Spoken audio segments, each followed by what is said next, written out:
ಈ ರೀತಿನ ಮೊದಲೇ ಈ ಥರ ಮಾಡಿದರೆ ಮುಂದೆ ಮಾಡೋ ಅಂಥದ್ದು ಪರಿಸ್ಥಿತಿಯಾಗಿ ನಮಗಂತೂ ಬೇಜಾರಾಗಿದೆ. ಎಲ್ಲ ಆಫೀಸರ್ಸು ಎಲ್ಲ ಸಭಾಂಗಣದಲ್ಲಿ ಎಲ್ಲ ಕೂತು ಕೂತು ಕೂತು ಬೇಜಾರಾಗಿ ಹೋಗಿದ್ದಾರೆ. ಅಟ್ಲೀಸ್ಟ್ ಬಂದು ಒಂದು ಅರ್ಧ ಗಂಟೆ ಆಗುತ್ತೆ, ಒಂದು 25 ನಿಮಿಷ ಆಗುತ್ತೆ, ಕೂತ್ಕೊಳ್ಳಿ, ನಾವು ಬರ್ತಾರೆ, MLA ಬರ್ತಾರೆ, ನಾವೆಲ್ಲ ಸೇರ್ ಮಾಡೋಣ ಅಂತ ಹೇಳೋ ಸೌಜನ್ಯನೂ ಕೂಡ ಇದೆ. ಯಾರು ಕೇಳಲ್ಲ, ನಾವೇ ಬಂದು ಚೇರ್ ಹಾಕ್ಸ್ಕೊಂಡು ಕೂತ್ಕೊಂಡು ಚೇರ್ ನೀವು ನಾವು ದಯಮಾಡಿ ತಹಸೀಲ್ದಾರ್ ಅವರು ಯಾವುದಕ್ಕೂ ನೀವು ಏನು ಮುಂದೆ ಮಾಡ್ತೀರಾ ಇದೇ ಥರ ಮಾಡ್ಕೊಂಡು ಹೋದ್ರೆ ರಾಜ್ಯೋತ್ಸವ ಮಾಡೋದು ಬಂದು ಕಷ್ಟ ಆಗುತ್ತೆ ಅಂತ ನಾನು ಕಟ್ಟಾಗಿ ಕೇಳ್ಕೊಳ್ತೀನಿ.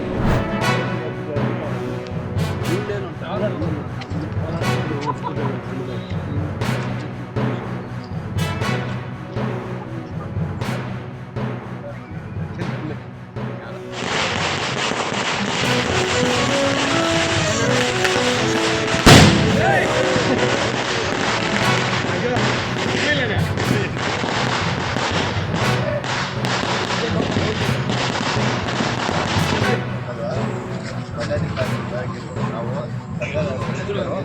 ಎಲ್ಲ ನನ್ನ ಅವಿರೋಧವಾಗಿ ಆಯ್ಕೆ ಮಾಡಿದ್ದಾರೆ.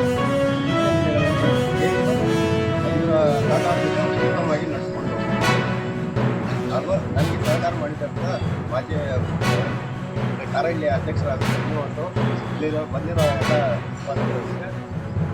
ವಾಸನೆಯನ್ನು ಗೊತ್ತಿಲ್ಲ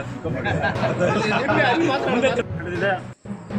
ಮೊದಲಿಗೆ ಅದು 12 ಜನ ನಿರ್ದೇಶಕರು ಅವಿರೋಧವಾಗಿ ಆಯ್ಕೆಯಾದರು.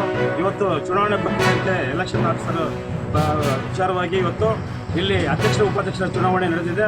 ಇದಕ್ಕೆ ಮುಖ್ಯವಾಗಿ ನಿರ್ದೇಶಕರು ಏನಿದ್ದಾರೆ 12 ಜನ ಇದ್ದಾರೆ. ನಿರ್ದೇಶಕರು ಒಮ್ಮತದಿಂದ ಆಯ್ಕೆ ಮಾಡಲು ಅವಕಾಶ ಕೊಟ್ಟಂತಹ ಎಲ್ಲ ನಿರ್ದೇಶಕರಿಗೂ ಸಹ ಧನ್ಯವಾದಗಳು ಹೇಳ್ತಾ ಇದ್ದೀನಿ. ಇಲ್ಲಿ ಬಂದಿದ್ದಂತಹ ಪತ್ರಕರ್ತ ಮಿತ್ರರಿಗೂ ಸಹ ಧನ್ಯವಾದಗಳು ಹೇಳ್ತಾ ಇದ್ದೀನಿ. ಜೈ ಹಿಂದ್ ಹೇಳ್ತಾ ವೆಂಕಟೇಶಪ್ಪ ಆಯ್ಕೆಯಾಗಿರ್ತಾರೆ.